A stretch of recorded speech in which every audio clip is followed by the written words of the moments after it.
Good morning, everyone. Good morning, my video session. A warm welcome to all of you.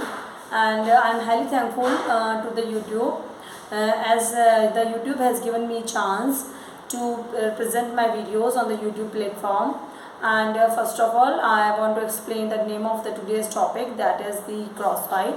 And crossbite से आप सब लोग क्या समझते हैं, मैं आपको हिंदी में एक्सप्लेन करना चाहूँगी। देखिए, क्रॉसबाइट में क्या होता है कि भाई हमारे मुंह में दो जॉज होते हैं, जॉ यानी जबड़ा, और एक ऊपर का जबड़ा होता है जिसे हम मैक्सिला कहते हैं, एक नीचे का जबड़ा होता है जिसे हम मैंडिबल कहते हैं। तो this is maxilla, this complete part is maxilla and this is your our mandible. तो जो हमारा मैक्सिला होता है तो स्थिर है, ये मूव नहीं करता। जो नीचे वाला हिस्सा है ये मूव करता है। हम इसको आगे भी ले जा सकते हैं, पीछे भी ले जा सकते हैं, साइड टू साइड मूवमेंट भी करा सकते हैं।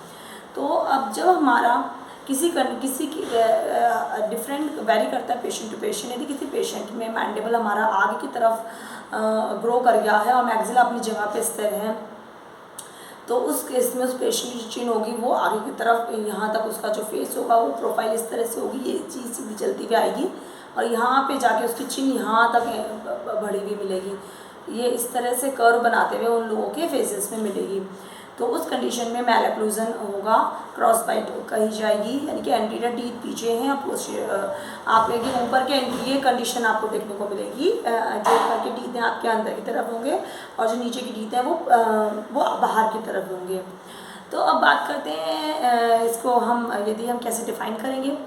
भाई, abnormal apilingual relationship of anterior teeth is known as anterior crossbite and abnormal buccolingual relationship posterior teeth known as posterior crossbite।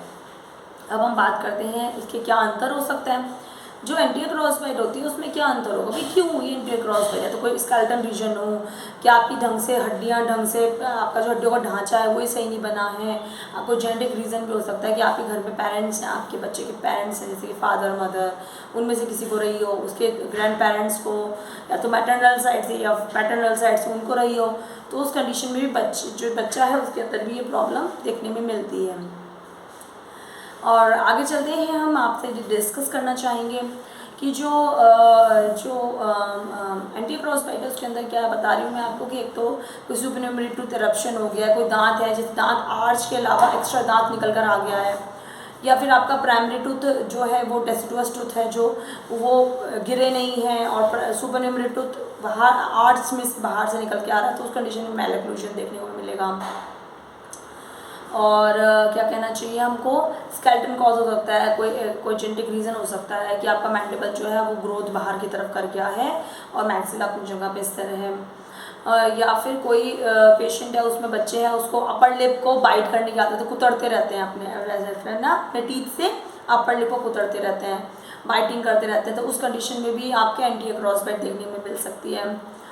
अच्छा, और अब हम चर्चा करते हैं पोस्टीरियर क्रॉसबाइट की। तो पोस्टीरियर क्रॉसबाइट में क्या है कि आपका जो परमानेंट फर्स्ट मोलर है वो अपनी प्लेस में ना होके अपने बाहर की तरफ, आर्च से बाहर की तरफ, एक्टोपिक करप्शन उसका हो गया है, वो बाहर की तरफ उग गया है, उस कंडीशन में पोस्टीरियर क्रॉसबाइट कही जाएगी। या फिर हम कहें कि जो पोस्टीरियर क्रॉसबाइट है उस कंडीशन में क्या होगा कि सबसे पहले मैं कहना चाहूँगी कि जो पेशेंट है उसका क्या है, जो आपका क्लेफ्ट पैलेट है उसका रिपेयर ऑफ क्लेफ्ट पैलेट के कारण आपका लेटरल ग्रोथ नहीं हो पाई, डेफिशिएंट लेटरल ग्रोथ हो पाई है पैलेट उसकी मैक्सिला की, उस कंडीशन में होगा। या फिर आपका मैंडिबल आगे प्रोलॉन्ग ग्रो कर गया, उस कंडीशन में भी आपका पोस्टीरियर क्रॉसबाइट होगी।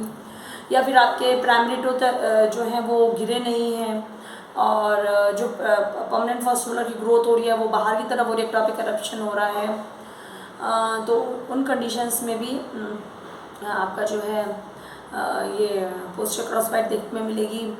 और पोस्टीरियर क्रॉसबाइट होने के कारण आप हाँ, दूसरा क्या है कि जब हम पेशेंट को सेंट्रिक में अपलोड कराने के लिए कहते हैं तो जो मुंह बंद करता है उसमें क्या है कि वो यदि प्रीमेच्योर कांटेक्ट हो रहा है टीथ का during the centric occlusion, closure of the mouth of the patient during centric occlusion, उस कंडीशन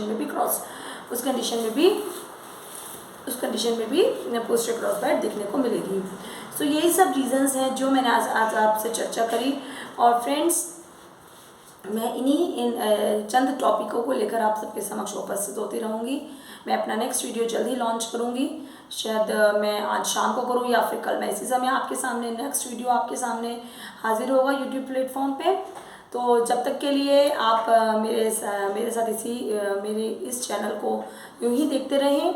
आपको यदि आपको लगता है कि आपको मेरी वीडियोस पसंद आती हैं तो आप उस चैनल को लाइक करें, साथ ही साथ सब्सक्राइब करें मेरे चैनल को, और सब्सक्राइब और अपने एक से दूसरे को माउथ पब्लिसिटी की हेल्प से बताएं कि ये एक बहुत अच्छा चैनल है, बहुत ही इंफॉर्मेटिव चैनल है, और इसमें यूँ ही बने रहें। जब तक के लिए फ्रेंड्स मैं आपसे अलविदा लेना चाहूँगी। Have a nice day and have a nice Sunday to all of you. Thanks.